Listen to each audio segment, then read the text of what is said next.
You might want to get ready for turmoil up and coming. Hey everybody, I'm Michael with Asymmetrical Preparedness. What am I talking about? I'm talking about the upcoming selection process. I'm talking about where you take those little pieces of paper, you put them in the boxes or whatever it is you do. Yeah, there is a high possibility of increased turmoil during that time period. We know this. It happens every 4 years. Are you ready for it?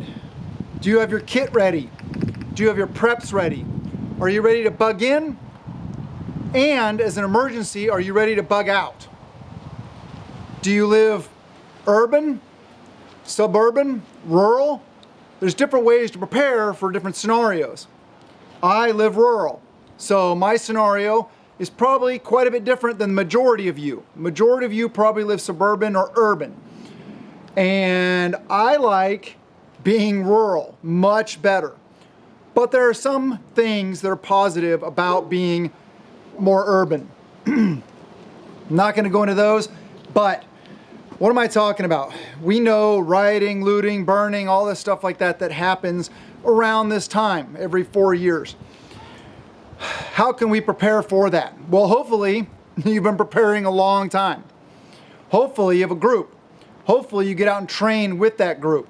Hopefully you have a comm plan. Hopefully you have SOPs. Hopefully you have your kit ready. Hopefully you're zeroed. Hopefully you have all the stuff you need to sustain defensive operations to protect yourselves, your family, your group, your tribe. If it all devolves into a large-scale shooting war, which I don't really think it will, and there are some repercussions of that I want to go into in a future video. There are some huge repercussions for that. That's why I wish we could solve this peacefully. But think defensively at first.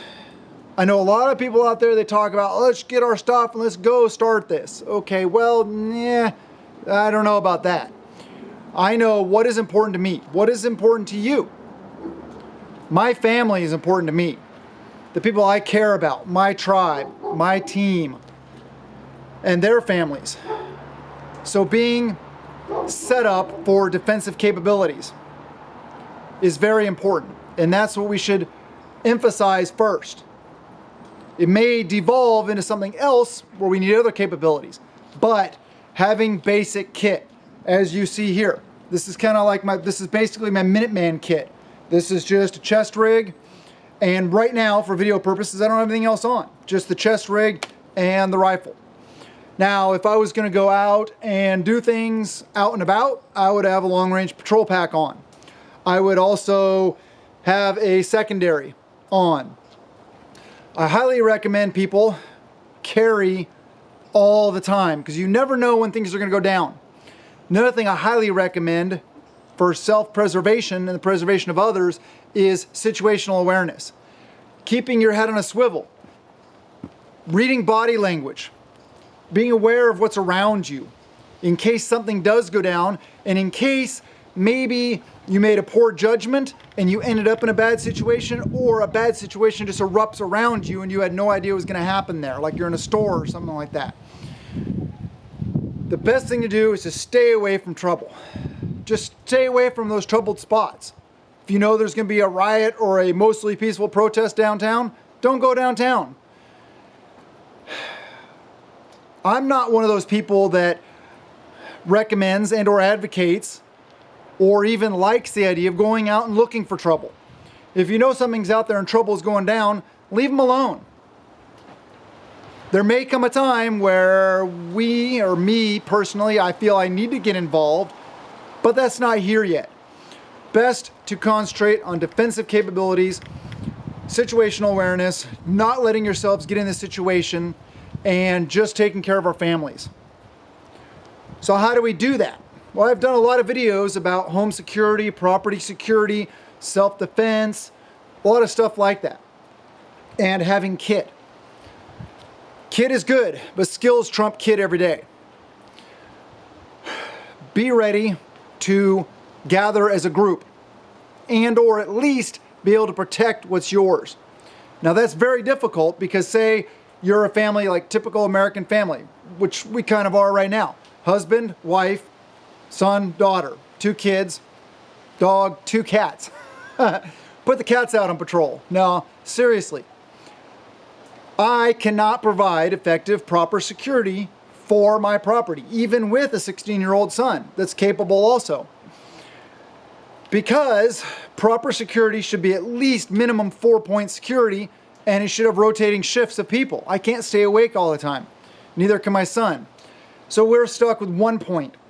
Luckily, where I'm at, the way it's situated, I have a great location for single point, very effective security. You guys may not. But if you have the stuff that you need, if you have some kit, if you have some defensive tools, then you'll be better off than if you didn't. And there's a lot of things you can do to mitigate the fact that you are just by yourself setting security.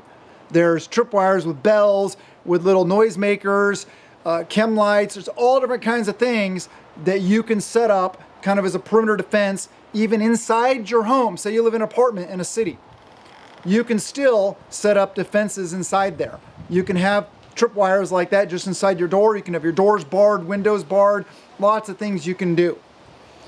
None of them are perfect, but hey, it'll give you a chance, maybe, a fighting chance. I hope that nothing goes down. I hope that everything is able to work out peacefully. I just don't see that happening necessarily where we're at in this current conflict of America. And the fact that we have allowed ourselves to become so divided along so many lines. There's political lines, there's religious lines, there's your sexuality lines, there's all different kinds, ethnic lines. I mean, who cares? We're all just people. I wish people would just get over all that stuff, just be a decent human being and respect other people's free will. But that's my soapbox. What we need to be doing now is keeping your head on a swivel, getting your gear ready, and having a defensive plan set in place and a communications plan to make sure that you and your loved ones are able to get back home and or stay home, and or if they're not able to get back home due to the current situation, that you have friends and or tribe that they can go to those locations and be secure and safe. But along those lines also, say that you don't. Say that your family is stuck somewhere in the middle of something. Well, that's another good thing about having a tribe, having a group. Because then you can call up people and say, hey, I need, 4, 5, 6 guys to help me go rescue my family. You can jump in your vehicles and go take care of that if you have the training and the skills and the coordination of that whole process. So I want you guys to think about some of these things. But the biggest takeaway I wish you guys could take, everybody could take, and everybody could hear is just forget about the division. Honor everybody's free will. And try to be nice to each other.